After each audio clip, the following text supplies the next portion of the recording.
अतिशय महत्त्वपूर्ण साधन आहे. आपण ज्या काही एक प्रकारे म्हणजे कुटुंब काय आहे तर आपल्या आयुष्याची म्हणजे एक प्राथमिक पाठशाळाच आहे.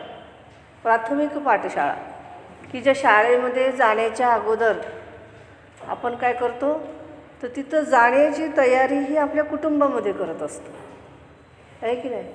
आपल्याला बालवाडीमध्ये शाळेला जायचं आहे पहिल्यांदा, त्यानंतर मग आपण पहिलीच्या शाळेमध्ये दुसऱ्या शाळेमध्ये जातो. तर तिथं जाण्यासाठी जे आवश्यक गोष्टी असतात किंवा आवश्यक जे गुण आहेत त्याची तयारी कुठं होत असते, कुटुंबामध्ये होत असते. आणि म्हणून कुटुंब काय आहे तर प्राथमिक जीवनाची पाठशाळा आहे. जी पहिली पाठशाळा आपली ती आहे. भले त्या पाठशाळेमध्ये आपल्याला असं कोणी पुस्तक घेऊन शिकवत नाही, तिथं आपल्याला काही परीक्षा द्यावी लागत नाही, है ना. म्हणजे औपचारिक शिक्षणासारखं तिथं काही नाही. तिथं आपल्याला सहज साध्या साध्या गोष्टीतून ज्ञान देण्याचा किंवा आपल्याला शिकवण्याचा प्रयत्न हा केला जातो. आणि आपल्याला जे शिकवलं जातं ते आपण शिकलो आहे की नाही याची परीक्षा देखील अप्रत्यक्षरित्या होत असते, है ना. तुम्ही जर निरीक्षण करत असाल, तुम्ही जर तुमचा भूतकाळ तुमचा आठवा बालपणीचा तुम्हाला जिथपर्यंत आठवतं आहे मागचं, आपल्याला खूप लहानपणीचं नाही आठवणार. आपण चालायला शिकलो ते नाही आपल्याला आठवत, आपण जेवायला ते नाही आठवणार आपल्याला. पण निश्चितच आपल्याला शाळेचं आठवत असेल, आहे की नाही. शाळेतलं म्हणा, बालवाडीमधलं म्हणा, तर त्या गोष्टी आपल्याला आठवतात. आणि आपण कसं म्हणजे शिकत होतो, कसं आपल्याला शिकवलं जात होतं, सांगितलं जात होतं, ह्या गोष्टी आपल्याला लक्षात यायला मदत होतात. आणि म्हणून आपण ह्या सगळ्या गोष्टी व्यावहारिक जीवन जगत असताना म्हणजे घराच्या बाहेर पडल्यानंतर आपण कसं वागलं पाहिजे, बोललं पाहिजे, समाजामध्ये आपण एकरूप झालं पाहिजे, या दृष्टिकोनातून आपली सगळी तयारी ही वेगवेगळे घटक करून घेत असत. त्यामध्ये आपलं कुटुंब हे अतिशय महत्त्वपूर्ण साधन म्हणून आपल्याला सांगता येईल. कुटुंबामुळेच तर आपण प्रेम, त्याग, बलिदान ह्या सगळ्या भावनांचा विकाससुद्धा कुटुंबामध्ये होतो. सहकार्याची भावनासुद्धा आपल्याला कुटुंबामुळे निर्माण होत असते. निस्वार्थपणे काम करण्याची वृत्ती आपल्यामध्ये कुटुंबामुळे निर्माण होत होते. म्हणजे अशा अनेक गुणांची वाढ ही कुठं होते तर प्राथमिक जे सामाजिकरणाचं साधन मानलं गेलेलं आहे ते त्या कुटुंबाकडून ह्या सगळ्या गोष्टी आपल्याला मिळत असतात. आपल्या कुटुंबामध्ये वयाने, ज्ञानाने, अनुभवाने ह्या सगळ्या गोष्टींनी श्रेष्ठ असलेल्या, ज्येष्ठ असलेल्या व्यक्तींकडून आपल्याला खूप काही ज्ञान मिळतं आणि त्यांच्या ज्ञानाचा फायदा हा आपल्याला करून घेता येतो. आज आपण ज्या ज्या गोष्टी आपल्याला आयत्या मिळालेल्या आहेत, ज्या गोष्टी आपण तयार केलेल्या नाहीत, तर अशा सगळ्या गोष्टींचा आज आपण उपभोग घेत आहोत, शिकत आहोत. तर त्याच्यामागे काय दुसऱ्यांनी मेहनत केलेली आहे, आपल्याला करावं लागलेलं नाही. आपल्याला काय ते सहज मिळालेलं आहे. मग ह्या सगळ्या म्हणजे आपल्यापेक्षा वयाने मोठ्या असलेल्या, श्रेष्ठ असलेल्या, अनुभवाने, कर्तव्याने, तर ह्यांच्या ज्ञानाचा फायदा हा आपल्याला घेता येतो. आपण घेतो त्याचा फायदा. आणि आपले जे म्हणजे आपल्यापेक्षा जे मोठे असतात ते सुद्धा काय करतात तर त्यांच्याजवळ असलेलं ज्ञान सगळं आपल्याला देण्याचा प्रयत्न करत असतात की ज्याच्यामुळे काय होईल तर आपलं जीवन चांगलं होण्यासाठी मदत होईल, है ना. आता एखाद्याला एक विशिष्ट प्रकारच्या किंवा एका विशिष्ट क्षेत्रातलं ज्ञान असेल आपल्या घरातल्या व्यक्तीला, तर ते काय म्हणतात ते म्हणजे आपल्याला जास्तीत जास्त देण्याचा, सांगण्याचा प्रयत्न करत असतात की काय आपल्याला पुढे जाऊन कोणी त्या गोष्टी कोणाचे ऐकावं लागू नये, कोणाचं काही सांगणं आपल्याला नको. म्हणून म्हणजे आपलं कुटुंब किती काळजी घेत असतं, आपलं सगळ्या परीनं आपलं काळजी घेण्याचा प्रयत्न करत असतं. आपल्या कुटुंबाला काय वाटतं की ह्याला प्रत्येक ज्ञान मिळालं पाहिजे, ह्याला प्रत्येक क्षेत्रामध्ये हा चांगला झाला पाहिजे, ह्याचं चांगलं व्यक्तिमत्व हे घडलं पाहिजे. तर अशा सगळ्या दृष्टिकोनातून जेव्हा आपण विचार करतो तेव्हा कुटुंब काय आहे तर कुटुंबामधून आपल्याला खूप काही शिक्षण मिळत असतं. म्हणजे एवढंच नाही तर जेव्हा आपण शाळेमध्ये जातो, महाविद्यालयामध्ये जातो किंवा आणखीन आपण कुठे कुठे जाणार आहोत पुढच्या काळामध्ये, इतर प्रशिक्षण घेण्यासाठी आपल्याला इतर ठिकाणी जावं लागणार आहे. तर जिथं जिथं आपण ज्ञान घेण्यासाठी जातो तिथं आपल्याला बऱ्याच काही गोष्टी ह्या शिकवल्या जातात. अगदी आपल्याला अभ्यासक्रमच शिकवला जातो असं नाही, तर त्या अभ्यासक्रमाच्या संदर्भाने आलेल्या इतर सामाजिक गोष्टींचं ज्ञान देखील आपल्याला या ठिकाणी अनौपचारिकरित्या देण्याचा प्रयत्न हा केला जातो. म्हणून कुटुंब हे अतिशय महत्त्वाचं साधन आपल्याला शिक्षणाचं म्हणून सांगता येईल. सामूहिक जीवन जगण्याची क्षमता असलेल्या व्यक्तीचा समाजाला पुरवठा करून समाजाचे सातत्य टिकवून ठेवणं हे महत्त्वपूर्ण कार्य सामाजिकरणामध्ये केलं जातं. समाजाचं सातत्य कसं टिकून राहील, म्हणजे समाज हा नेहमी कसा टिकून राहील, समाजामध्ये नेहमी चांगल्या गोष्टी ह्या कशा निर्माण होत राहतील, चांगल्या गोष्टींचा फायदा समाजाला सारखा कसा होत राहील, चांगल्या व्यक्तींचा चांगल्या गोष्टींचा पुरवठा समाजाला सतत कसा होत राहील, हे सगळं कुठं घडत असतं तर सामाजिकरणाच्या प्रक्रियेमध्ये घडत असतं. आणि म्हणून आपल्याला चांगल्या गोष्टी समाजामध्ये ह्या घडत असलेल्या दिसून येतात. आपण कधी काही लहानपणापासून चांगलं शिकलोच नाही आणि एकदम आपण मोठे झाल्यावर आपल्याला चांगल्या गोष्टी सांगितल्या तर त्या आपल्याला पटणार नाही, कारण आपण तशा चांगल्या गोष्टी आतापर्यंत केलेल्याच नसतात. ज्यांनी केलेल्या आहेत त्यांना त्याचं मूल्य माहीत आहे, पण ज्यांनी नाही केलेलं त्यांना त्याचं महत्त्व काहीच नाही. त्यांच्या दृष्टिकोनातून चांगल्या आणि वाईट गोष्टींचं काहीही महत्त्व नाही. किंबहुना चांगल्या आणि वाईट गोष्टी काय यातला भेदसुद्धा त्यांना लक्षात येत नाही. आता चांगल्या वाईट गोष्टी ह्या कशा असतात, शेवटी जे स्थळ सापेक्ष, समय सापेक्ष, काल सापेक्ष असतात. आज ज्या गोष्टी चांगल्या आहेत कालांतरानं त्या चांगल्या असणार नाहीत, त्या वाईट ठरू शकतात. जसं आपण जुन्या काळातली अशी काही उदाहरणं घेतली की जुने आता काही राहिलेलं नाही. आता खूप काही त्या काळामध्ये ते योग्य होतं, चांगलं होतं, पण आज ते वाईट ठरत आहे. जसं आपल्याकडं बहुविवाहाची पद्धत होती, बहुविवाहामध्ये पती पत्नी दोघांचेही बहुविवाह होत असत, पण आता आहे का असं नाही. त्या काळामध्ये ती परिस्थिती असेल तशी असेल आणि म्हणून त्यांना ते चांगलं वाटलं असेल. परिस्थितीनुरूप काय होतं तर नियमसुद्धा बदलत असतात आणि म्हणून आपल्याला तो काही कालावधीपूर्वीचा नियम आपल्याला आज योग्य वाटत नाही. पूर्वी घटस्फोट हा दिला जात नसे, कसाही असला पती तर पती परमेश्वर असं म्हणून बायकांना तिथंच राहावं लागत असे. कितीही अन्याय झाला, अत्याचार झाला, अगदी तिला मारून टाकलं तरी ती तिथंच पडून राहत असे. पण आता असं चालतंय का? म्हणजे कितीही अन्याय केला, अत्याचार केला तर तिथंच राहिलं पाहिजेत असं आज कोणी शिकवतं का आपल्याला? नाही. आज आपल्याला काय शिकवलं जातं तर जिथं अन्याय होतो, जिथं अत्याचार होतो त्याच्या विरोधात आपण आवाज उठवला पाहिजे. आपण आपल्यासाठी, आपल्या न्यायासाठी आपण लढलं पाहिजे हे आपल्याला सांगितलं जातं. तर असं म्हणजे नवीन नवीन समाजामध्ये गोष्टी येत राहतात, मूल्य येत राहतात. जुनं आहे ते काय होतं मागे पडतं किंवा निघून जातं. म्हणजे जे काही दिवसापूर्वी चांगलं होतं ते आता आपण त्याला वाईट मानत आहोत. म्हणजे असं सारखं समाजामध्ये ह्यासारख्या प्रक्रिया चालूच असतात. आजचा नियम उद्या राहीलच असं नाही, आहे की नाही.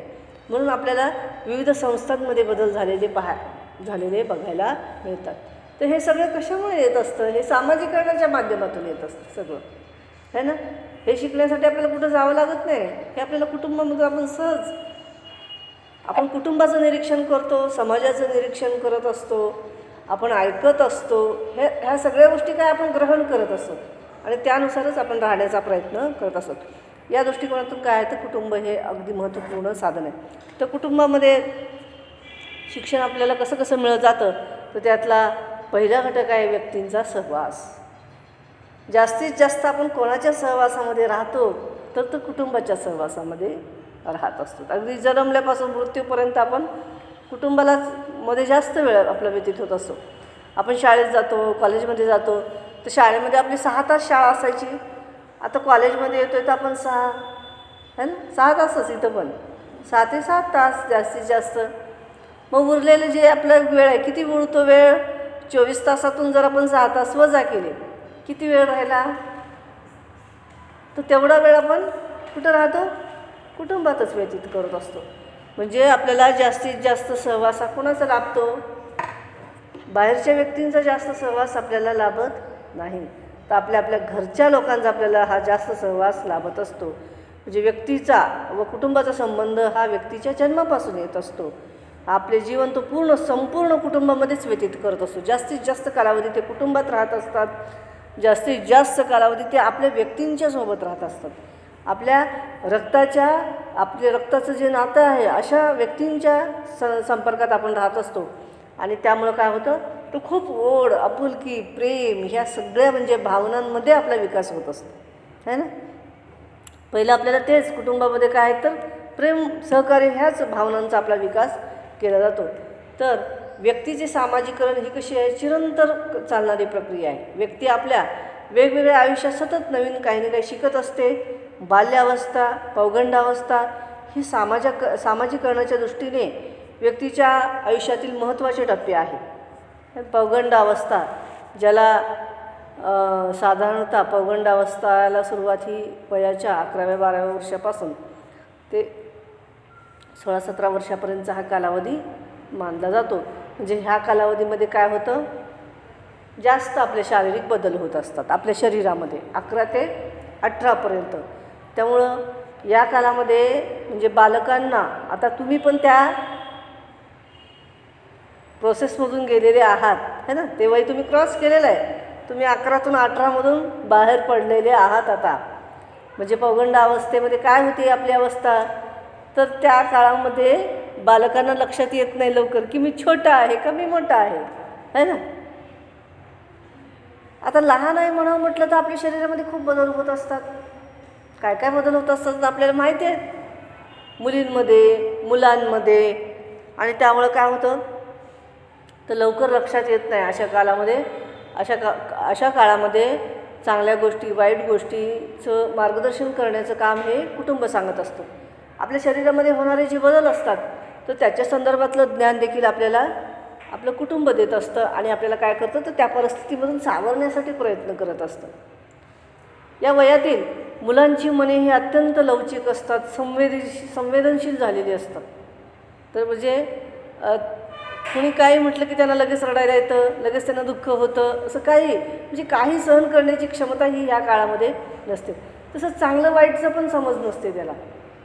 हे चांगलं आहे की वाईट आहे हे सुद्धा बरेच म्हणजे बाहेरच्या गोष्टी माहीत नसतात. म्हणजे प्रत्येक गोष्ट आपलं कुटुंब सांगेलच असं नाही, आहे ना. काही गोष्टी आपलं कुटुंब सांगतं, पण काही गोष्टी सांगायला कुटुंबाला पण संकोच वाटत असतो. तर अशा गोष्टींच्या संदर्भात जर बालकांना ज्ञान झालं नाही तर त्याला मग कळत नाही की आपण त्या ठिकाणी कसं वागलं पाहिजे. आणि त्याच्यातून सुद्धा मग आपल्याला काय दिसून येतं की काही वाईट घटना ह्या मुलांच्या आयुष्यामध्ये घडलेल्या दिसून येतात. आणि म्हणून आता अशी मागणी होत आहे की ज्या गोष्टी पालक आपल्या मुलांना सांगत नाहीत किंवा पालकांना अशा गोष्टी सांगण्यासाठी संकोच निर्माण होतो, तर त्या गोष्टी आज पालकांनी सांगितलं पाहिजेत. मोकळंपणे त्याच्यावर बोललं पाहिजेत. नाही तर काय होतं मग उगीचच अन्याय आणि अत्याचार हा बालकांवर होत असतो. बालकांनासुद्धा ते आपल्या आईवडिलांना सांगता येत नाही, तर त्यांना पण ते कसं सांगावं असा संकोच निर्माण होतो. आणि पालकांनासुद्धा संकोच निर्माण होतो. तर ही संकोचाची जी दरी आहे पालक आणि मुलांच्यामधली, ही दरी संपवण्यासाठी काय केलं पाहिजे, तर दोघांनी निसंकोचपणे बोललं पाहिजे, प्रत्येक विषयावर बोललं पाहिजे. तरच काय होईल, समाजामध्ये ज्या म्हणजे वाईट गोष्टी आहेत त्या घडणार नाही. आणि त्या दृष्टिकोनातून आता खूप म्हणजे जाणीव जागृती देखील होत आहे. पण तरी देखील आणखीन ती ज्या प्रमाणामध्ये व्हायला पाहिजे ती होत नाही. तसं आपल्या अभ्यासक्रमाच्या माध्यमातून सुद्धा तर त्या गोष्टी हळूहळू यायला लागलेल्या आहेत. कुटुंबामध्ये हे सांगितलं जात नाही. म्हणून मुलांना देखील मुलींच्या त्या गोष्टी सगळ्या माहिती असल्या पाहिजेत आणि मुलींना देखील मुलांच्या गोष्टी माहिती असल्या पाहिजेत. तर जेणेकरून काय होईल, तर दोघांनाही म्हणजे ते ज्ञान झालं तर काय होईल, होणारे जे काही वाईट प्रसंग असतात तर त्याला कुठेतरी पायाबंद बसण्यासाठी मदत होऊ शकते. आणि म्हणून तुम्ही बघत असाल आता आजकाल काय सामाजिकरणामध्ये आपण जनसंपर्क माध्यम म्हणून बघितलं होतं, एक शेवटचं माध्यम आहे ना. तर आपल्याला आता जनसंपर्क माध्यमातून देखील आपल्याला आता ज्ञान मिळायला मदत होत आहे. पूर्वी अशी व्यवस्थाही नव्हती. जनसंपर्क माध्यमांचा वापर हा अशा गोष्टींसाठी करून घेता येत नव्हता.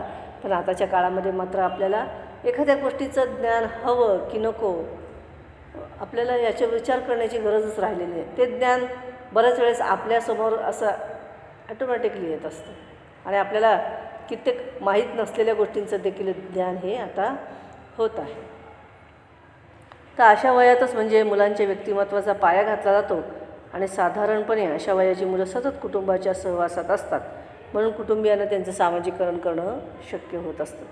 म्हणजे जितकं जास्त वेळ तुम्ही कुटुंबात व्यतीत कराल तितकं तुम्ही चांगलं घडाल, आणि जितकं तुम्ही कुटुंबापासून दूर दूर राहण्याचा प्रयत्न कराल तितकं काय होईल तर वाईट गोष्टींचा शिरकाव हा लगेच आपल्या आयुष्यामध्ये होण्यासाठी वेळ लागत नाही. कारण चांगल्या गोष्टी शिकण्यासाठी आपल्याला वेळ लागतो, पण वाईट गोष्टी शिकण्यासाठी आपल्याला वेळ लागत नाही. कारण वाईट गोष्टी कशा असतात, आपल्याला आनंद देणाऱ्या असतात, है ना. आपल्याला त्याच्यात त्या चांगल्या वाटतात, त्या सोप्या वाटतात आपल्याला, त्याच्यामध्ये आपल्याला काही मेहनत करावी लागत नाही. आणि म्हणून ह्या गोष्टीपासून दूर राहण्यासाठी सामाजिकरणाच्या माध्यमातून कुटुंब आपलं शिक्षण देत असतं. तर व्यक्तींच्या सहवासामुळे आपण चांगलं घडण्यासाठी, म्हणजे व्यक्तींचा सहवास कोणत्या व्यक्तींचा, तर आपल्या कुटुंबात आपले आईवडील असतील, आजी आजोबा असतील, आपले भाऊ बहीण असतील, काका काकी असतील, आत्या असतील, किंवा आणखीन जे कोणी असतील, तर ते सगळे काय करतात, आपल्याला प्रेम देण्याचा प्रयत्न करतात. त्यानंतर आपल्यामध्ये त्यागाची, बलिदानाची, सहकार्याची, ह्या सगळ्या भावनांचा विकाससुद्धा ते करण्यासाठी मदत करत असतात. हे सुद्धा काय आहे तर आपल्याला एक चांगलं मिळालं गेलेलं शिक्षण आहे. हे शिक्षण आपल्याला कुटुंबातून सहज मिळतं, म्हणून आपल्याला दुसरीकडे जावं लागत नाही शिकण्यासाठी. जर कुटुंबामध्ये आपल्याला ह्या गोष्टी मिळाल्या नसत्या तर आपल्याला त्या शिकाव्या लागल्या असत्या, कारण त्याच्याशिवाय समाजाचा विकास हा होऊ शकत नाही. म्हणजे सामाजिकतेचा, गुणधर्माचा विकास हा आपल्यामध्ये होणं गरजेचं आहे, कारण आपण समाजामध्ये राहतो. आणि म्हणून कुटुंबाचा आपला खूप महत्त्वाचा हातभार या सामाजिकरणामध्ये असलेला दिसून येतो. त्यानंतर दुसरी गोष्ट आपल्याला कुटुंब शिकवतं ते म्हणजे आहे भावनिक संबंध. म्हणजे भावनांद्वारेच आपण एकमेकांशी जोडलं गेलेलो असतो. आपल्या भावना ह्या कमी जास्त देखील असतात. आपले जसे संबंध असतील, नातेसंबंध, तसाच आपल्या भावनांचा विकास देखील होत असतो.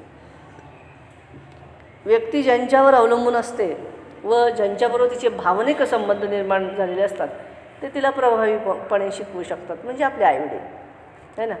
सगळ्यात जास्त प्रेम करणारे आणि सगळ्यात जास्त आपण कोणावर अवलंबून आहोत तर आपल्या मातापित्यांवर अवलंबून आहोत. आणि त्यामुळे काय होतं तर आपले भावनिक संबंध त्याच्यातूनच विकास होत असतो. आईवडील, कुटुंबातील इतर व्यक्ती ह्या सगळ्या काय करतात, आपल्या शारीरिक आणि मानसिक गरजांची पूर्तता करत असतात. आपल्याला एखादी नवीन अडचण आली, काही झालं तर आपण काय करतो, पहिलं कुणाला सांगतो, आईला सांगतो पहिलं. ती मुलगी असेल किंवा मुलगा असेल, मुलगासुद्धा आपल्या वडिलांना सांगणार नाही. त्याला काही प्रॉब्लेम आला असेल तर आपल्या आईलाच पहिल्यांदा तो सांगण्याचा प्रयत्न करतो. का तो वडिलांपेक्षा जास्त आईच्या सानिध्यामध्ये जास्त असतो, म्हणजे आईचा सहवास त्याला जास्त असतो. कारण वडील काय उठले की कामाला जातात, संध्याकाळपर्यंत ते घरात नसतात, तर त्या कालामध्ये आपल्याला काय आईचा सहवास जास्त लाभतो. म्हणून आपलं आईवर परावलंबित्व आपलं खूप आहे. आणि त्यामुळं काय होतं तर तिच्यावरच आपलं जास्त तुलनेनं, है ना. वडिलांवर पण आपण प्रेम करत नाही असं नसतं, पण जितकी जवळीकता आपली आईशी असते तितकी आपल्या वडिलांशी आपली निश्चितच नसते. आपण म्हणतो फक्त, पण खरं पाहता मात्र काय तर आईशी आपली जवळीक जास्त असते, कारण तिला आपण कुठलाही गोष्ट सांगू शकतो, है ना. मग तो मुलगा असेल, मुलगी असेल, कोणतीही गोष्ट म्हणजे त्यामुळं काय तर आपल्या शारीरिक मानसिक गरजांची पूर्तता ही संबंध आपले कसे आहेत त्याच्यावर डिपेंड आहे, है ना. वडीलही आपल्या गरजा पूर्ण करतात, पण आई एवढ्या मात्र निश्चितच ते करत नाही. वडील काय आपल्याला लागलेल्या वस्तू वगैरे हे सगळे आपल्या आर्थिक गरजा पूर्ण करतील, पण आपली शारीरिक आणि मानसिक गरज मात्र काय तर त्या आई आपली पूर्ण करत असते. आणि त्यामुळं काय होतं तर या सगळ्यांचा प्रभाव हा मुलांवर आणि मुलांच्या मानसिकतेवर पडत असतो. या प्रभावामुळेच ते मुलांचे सामाजिकरण अतिशय प्रभावीपणे करू शकतात. तसेच आई वडील व इतर कुटुंबियांच्या मुलांबरोबर असलेले संबंध भावनायुक्त असतात, त्यामुळे त्यांच्याकडून मुलांचे सामाजिकरण हे चांगल्या प्रकारे घडून येतं. तर कुटुंबात फक्त आई वडीलच असतील तर तेवढेच भावनिक संबंध आपल्या म्हणजे संदर्भात निर्माण होते.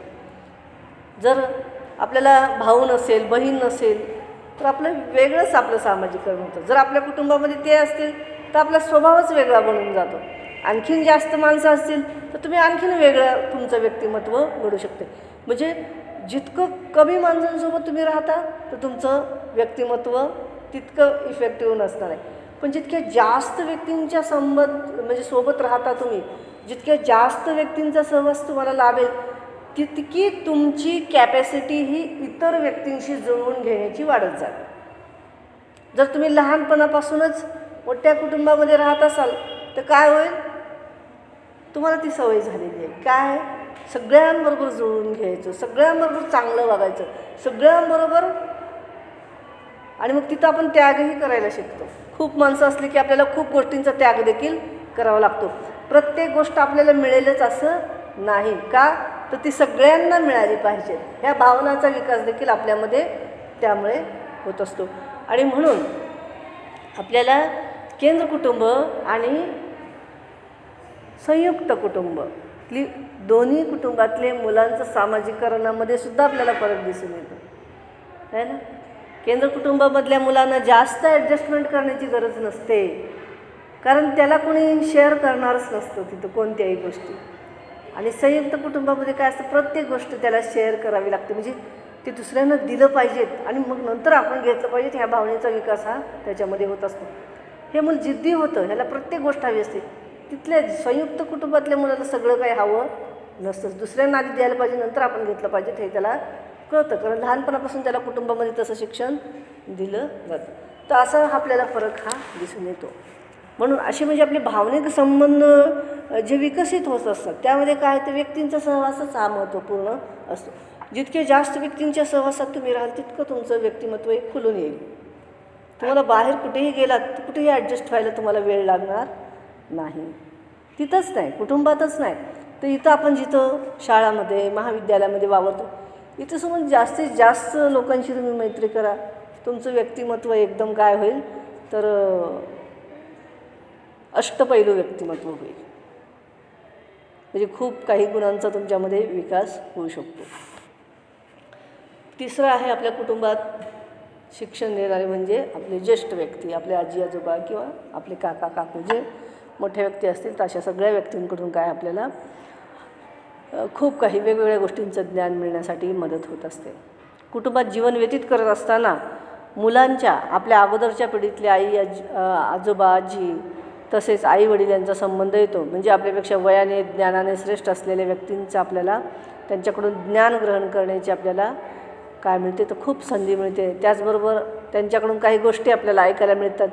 त्या गोष्टी कशा असतात, तर नीतिमत्तेवर आधारित असलेल्या असतात आणि त्याच्यातून काय तर चांगली मूल्य आपल्याला मिळण्याची शक्यता असते. कुटुंबात मुलांची इतर भावंडे त्यांच्या पिढीतील जवळपास समवयस्क असतात आणि त्यामुळे सामाजिकरणाची प्रक्रिया पूर्ण होण्यासाठी मदत होत असते. त्यामुळे आपल्याला कळतं की आपल्या समान असणारे त्यांच्यावर आपण कसं वागलं पाहिजे, आपल्यापेक्षा मोठ्यांबरोबर आपण कसं वागलं पाहिजे, आपल्यापेक्षा जे छोटे आहेत तर त्यांच्यासोबत आपण कसं वागलं पाहिजे. कारण प्रत्येक ठिकाणी आपल्याला वेगवेगळ्या भूमिका ह्या पार पाडाव्या लागतात. आपण सामाजिकरणाच्या उद्दिष्टामध्ये पाहिलेलं आहे की आपल्याला विविध भूमिकांचं ज्ञान होतं, आहे ना. मग हे ज्ञान झाल्यानंतरच आपण तसं वागू शकतो. जर आपल्याला विविध भूमिकांचं ज्ञानच झालं नाही तर आपल्याला कळणार नाही की आपण लहानांशी कसं वागलं पाहिजे, मोठ्यांशी कसं वागलं पाहिजे. इतर वयस्कर नातेवाईक यांना समाजाच्या संस्कृतीचं पुरेसं ज्ञान प्राप्त झालेलं असतं. त्यांनी आपल्या जीवनात अनेक अनुभव घेतलेले असतात. त्यामुळे त्यांच्याकडून आपल्या मुलांचे सामाजिकरण अधिक चांगल्या प्रकारचे होऊ शकते. कुटुंबात निरनिराळ्या पिढ्यांच्या व्यक्तींचा संबंध येतो. त्यामुळे त्यांच्याशी आंतरक्रिया व्यवहार करण्यासाठी आवश्यक असलेले कौशल्य आपल्याला किंवा बालकाला सहज शिकता येतात. म्हणजे आंतरक्रिया करण्याचं कौशल्य आपल्याला असणं किती गरजेचं आहे. आंतरक्रिया करण्याचं कौशल्य जर आपल्या ठिकाणी असेल तर सुसंवाद निर्माण होऊ शकतो आणि जर आंतरक्रिया करण्याचं कौशल्य आपल्यामध्ये नसेल तर सुसंवाद निर्माण होणार नाही. काय निर्माण होईल, विसंवाद, वाद विवाद निर्माण होण्याची शक्यताही नाकारता येत नाही. म्हणून कोणता व्यक्ती कसे का असेना तर आपण त्याला चांगल्या पद्धतीनं हँडल करायला शिकलं पाहिजे. मग हे कशातून शक्य होईल, तर आपल्याकडं संवाद साधण्याचं कौशल्य आपण डेव्हलप केलं पाहिजे. आपल्याला कोणी किती रागवला तरी आपण त्याच्यावर रागवलं नाही, आपण त्याला चांगलंच बोललो तर निश्चितच काय होईल, त्याच्या रागाचा पारा आपोआप खाली आल्याशिवाय राहणार नाही. पण त्या रागीट माणसासोबत आपणही रागाने बोललो तर काय होईल, तर वादविवाद निर्माण होतील आणि परिस्थिती वेगळंच वळण घेईल. म्हणून आपल्याला संबंध विविध प्रकारचे हाताळता यायला पाहिजेत आणि हे हाताळण्याचं प्रशिक्षणसुद्धा आपल्याला कुटुंबामध्ये दिलं जातं. त्यानंतर चौथा घटक आहे कुटुंबातला आपल्याला ज्ञान देणारा, तो म्हणजे कुटुंबातील भिन्नलिंगी व्यक्तींचा समावेश. तर कुटुंब म्हटलं की आपल्याला म्हणजे आहेतच पृथ्वी तलावर 2 लिंग असणारे प्राणी, एक स्त्री आणि पुरुष, नर किंवा मादी. तर कुटुंबात मुलांचा संबंध हा स्त्री आणि पुरुष वर्गातील व्यक्तींशी येत असतो. त्यांच्याबरोबर त्याला सतत आंतरक्रिया करण्याची संधी मिळत असते, म्हणजे पुरुषांबरोबर पण आणि स्त्रियांबरोबर, आणि त्याच्यातूनच त्यांच्याशी कसं वागावं हे ज्ञान त्याला प्राप्त होतं. स्त्री असतील तर कसं बोलावं, कसं वागावं, हे पुरुष असेल तर कसं बोललं पाहिजे, त्यांच्याशी कसं वागलं पाहिजे याचं ज्ञान होतं. कुटुंबाची संरचना मुलांचे सामाजिकरण आणि परिणामकारकरित्या व परिपूर्ण व्हावे या दृष्टीने झालेले असते. म्हणून मुलांचे सामाजिक घडवून आणणारा एक प्रमुख घटक म्हणजे कुटुंब होय असं आपल्याला म्हणता येतं. समाजात जीवन जगत असताना व्यक्तीचा स्वलिंगी विरुद्ध लिंगी अशा इतर व्यक्तींचा संबंध येत असतो. त्यांच्याशी परिणामकारकरित्या वागण्यासाठी आवश्यक असणारी सामाजिक कौशल्य व अनुरूप अशी अभिवृत्ती व्यक्तीच्या ठिकाणी निर्माण होणे आवश्यक असते. व्यक्तीला सामूहिक जीवन जगण्यासाठी आवश्यक असलेली क्षमता ही सामाजिकरणाच्या माध्यमातून प्राप्त होत असते. म्हणजे व्यक्तीला सामाजिकरणामध्ये स्वतःच्या लिंगाचा सुद्धा परिचय होतो आणि इतर म्हणजे भिन्नलिंगीयांचा सुद्धा परिचय होतो की हा स्त्री आहे, है ना, ही स्त्री आहे, हा पुरुष आहे, मी स्त्री आहे, तर मी दुसऱ्या स्त्रीशी कसं वागलं पाहिजे, मी पुरुषांशी कसं वागलं पाहिजे. जर तो पुरुष असेल तर त्याला कळतं की मी पुरुष आहे, मला कसं वागलं पाहिजे, मी कसं बोललं पाहिजे, मी कसं चाललं पाहिजे, आणि मी इतर पुरुषांशी कसं वागलं पाहिजे, इतर स्त्रियांशी मी कसं वागलं पाहिजे. तर ह्या वेगवेगळ्या लिंगांचा म्हणजे स्वतःच्या लिंगाचा त्याला परिचय होतो, इतरांच्या लिंगांचा परिचय होतो, आणि त्यामुळे काय होतं तर त्याला संवाद कसं साधला गेला पाहिजे याचं ज्ञान त्याला सामाजिकरणाच्या माध्यमातून म्हणजेच विविध भिन्नलिंगीय व्यक्तींशी त्याच्या संपर्कातून त्याला हळूहळू या गोष्टी कळायला लागतात. तर अशा प्रकारे कुटुंबामधून आपल्याला इतर व्यक्तींचा सहवास लाभतो, त्याच्यातून आपण बऱ्याच गोष्टी शिकतो. त्यानंतर भावनिक संबंधांचा विकास होतो किंवा आपल्या भावनांचा विकास होतो. कुटुंबातील अधिकारयुक्त व्यक्ती म्हणजे ज्या वयानं, ज्ञानानं, अनुभवानं श्रेष्ठ आहेत अशा व्यक्तींकडूनही आपल्याला बरंच ज्ञान दिलं जातं. आणि त्यानंतर कुटुंबातल्या भिन्न लिंगीय व्यक्तींकडून सुद्धा आपल्याला आपल्या लिंगाचा परिचय होतो आणि आपल्याला त्यांच्याशी कसं वागलं पाहिजे ते याचंही ज्ञान होत असतं. तर अशा प्रकारे कुटुंब काय आहे म्हणजे सामाजिकरणामध्ये महत्त्वाची भूमिका ही अशा पद्धतीनं निभावत असते किंवा आपल्याला हे शिक्षण देण्याचं काम ती करत असते.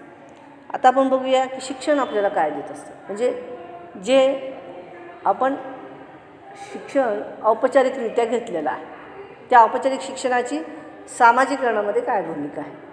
आता आपण काय बघितलं की कुटुंबाची सामाजिकरणामध्ये काय भूमिका आहे. सामाजिकरणासाठी ते काय करतं कुटुंब. भूमिका म्हणजेच काय तर कार्य.